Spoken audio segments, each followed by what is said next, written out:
मैंने श्रीमद् भगवद गीता तब तक नहीं पढ़ी थी जब तक मुझे ये ज्ञान नहीं हुआ कि हम सब आत्माएं हैं और ये जिंदगी हम आत्माओं के लिए एक इम्तिहान है अपने अंदर से अपने सबसे अच्छे रूप को बाहर निकालने का। और भगवद गीता इस इम्तिहान को पास करने की एक अहम किताब। भगवद गीता के 18 अध्याय हैं और ये संस्कृत में परमात्मा द्वारा दी गई थी। समय के साथ संस्कृत भाषा रोजमर्रा की जिंदगी से निकल गई और ये ज्ञान मनुष्य से दूर हो गया। समय समय पर भगवद गीता के साधारण अक्षरों में अनुवाद किया गया। इसी कोशिश को आगे बढ़ाते हुए आने वाले 9 मिनटों में भगवद गीता के कुछ अहम हिस्सों को अपने गुरु के आशीर्वाद से एक आसान रूप में मैं अपने 7 बिलियन भाई बहनों के चरणों में समर्पित कर रहा हूं। ये ज्ञान परमात्मा ने भगवान कृष्ण के द्वारा सबसे बड़े धर्म युद्ध महाभारत की रणभूमि कुरुक्षेत्र में अर्जुन को कुछ 5000 साल पहले दिया। ये वो वक्त था जब धर्म का बार बार उल्लंघन हुआ, परमात्मा का डर मनुष्य से निकल गया। लालच की होड़ में भाई ने भाई को मारने की कोशिश की और यही नहीं, एक ब्याहता औरत को भरी सभा में अपने बड़ों के सामने अपमानित किया गया।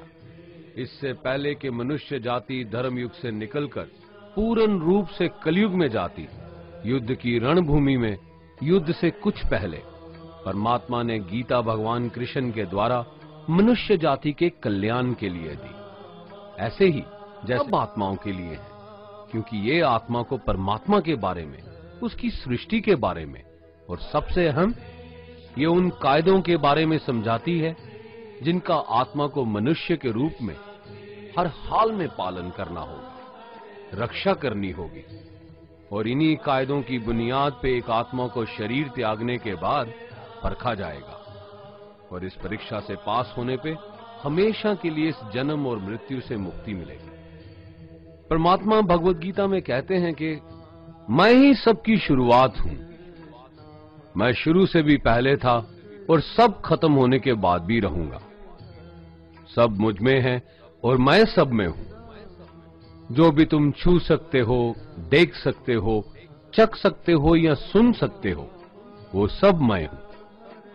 ये नदियां, पहाड़, सूरज, ग्रहण, चांद, सितारे सब मैंने बनाए हैं।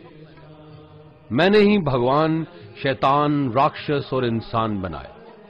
मैं सर्वव्यापी हूं, सब में रहता हूं, सब में मैं हूं, मैं ही हूं। मैं ही ब्रह्मा बन के सब बनाता हूं और रुद्रा बन के सब नष्ट कर देता हूं। मैं ये सृष्टि यूं ही बनाता और तोड़ता रहूंगा ताकि आत्माओं को मौके मिल सके इस जन्म और मृत्यु से एक दिन मोक्ष पाने को, हमेशा के लिए परमात्मा के साथ रहने को। भगवद गीता कहती है कि इस सबसे बड़ी परीक्षा के लिए परमात्मा ने प्रकृति का निर्माण 5 तत्व हवा, अग्नि, जल, पृथ्वी और ईथर से किया, जिन्हें हम छू के, चख के, सूंघ के, देख के समझ सकते हैं। पर खुद परमात्मा इन 5 इंद्रियों की समझ से बाहर है। उन्हें आत्मा इन इंद्रियों से नहीं जान सकती। आत्मा 5 इंद्रियों के साथ वैसे ही है जैसे एक लोहे का रोबोट जिसे अपने बनाने वाले का कोई पता नहीं। अर्जुन को भी परमात्मा का विराट रूप देखने के लिए भगवान कृष्ण ने दिव्य नेत्र दिए। भगवद गीता समझाती है कि आत्मा अजन्मी है, इसे कोई मार नहीं सकता, कोई जला नहीं सकता, डुबा नहीं सकता, काट नहीं सकता। लेकिन आत्मा को परमात्मा के साथ हमेशा रहने के लिए ये परीक्षा रूपी जीवन में बैठना ही पड़ेगा। इस परीक्षा के लिए परमात्मा से बिछुड़ के आत्मा को पृथ्वी पे किसी न किसी रूप में जन्म लेना पड़ता है और 88 करोड़ जोनियों को जीने और भोगने के बाद एक आत्मा को मनुष्य का शरीर और दिमाग मिलता है इस सबसे बड़ी मर्यादाओं की परीक्षा में बैठने के लिए।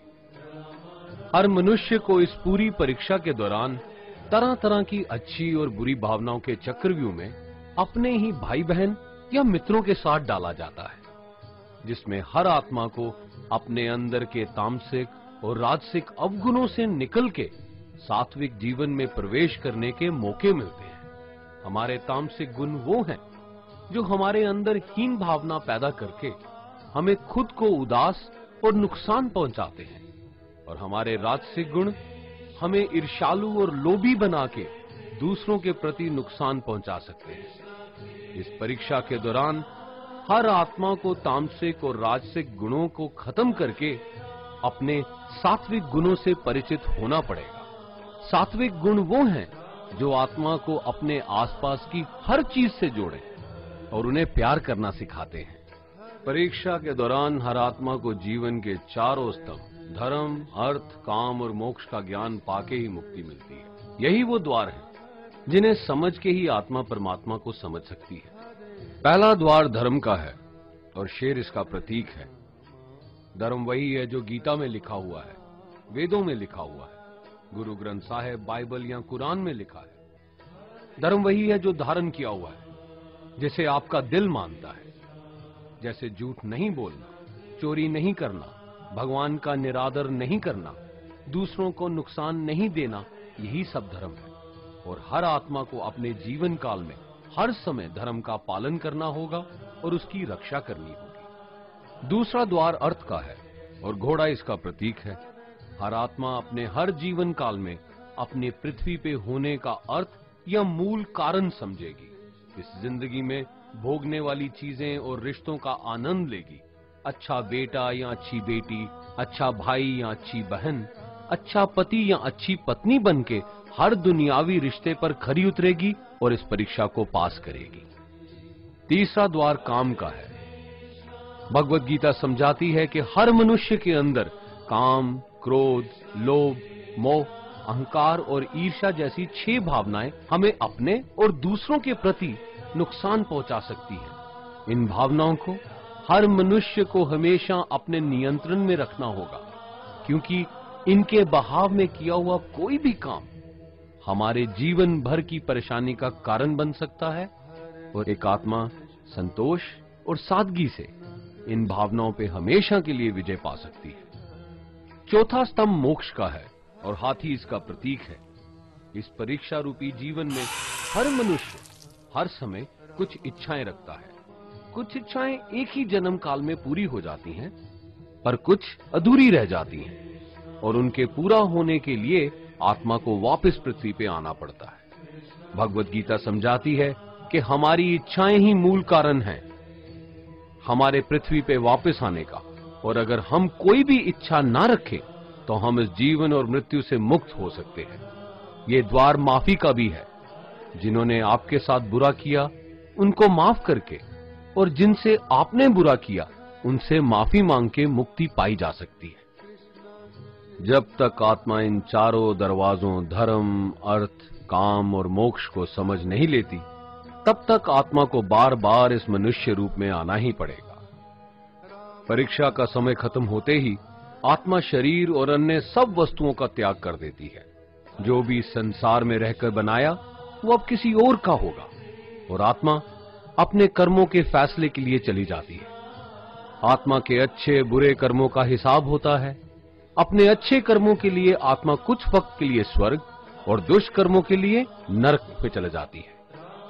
नरक में आत्मा को अपने पापों के अनुकूल सजाएं मिलती हैं, पर सजा खत्म होने के बाद आत्मा को फिर से एक नया शरीर और नया दिमाग मिलता है इस परीक्षा में फिर से बैठने के लिए।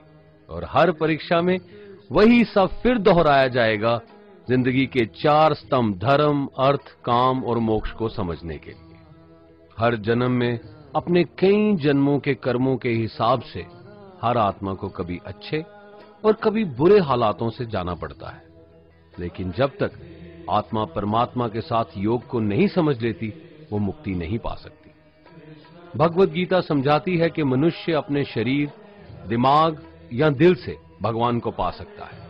शरीर द्वारा किए कर्मों के माध्यम से परमात्मा को पाने को कर्म योग कहते हैं। ऐसे कर्म जो परमात्मा की इच्छा से हों और दूसरों के कल्याण के लिए हों।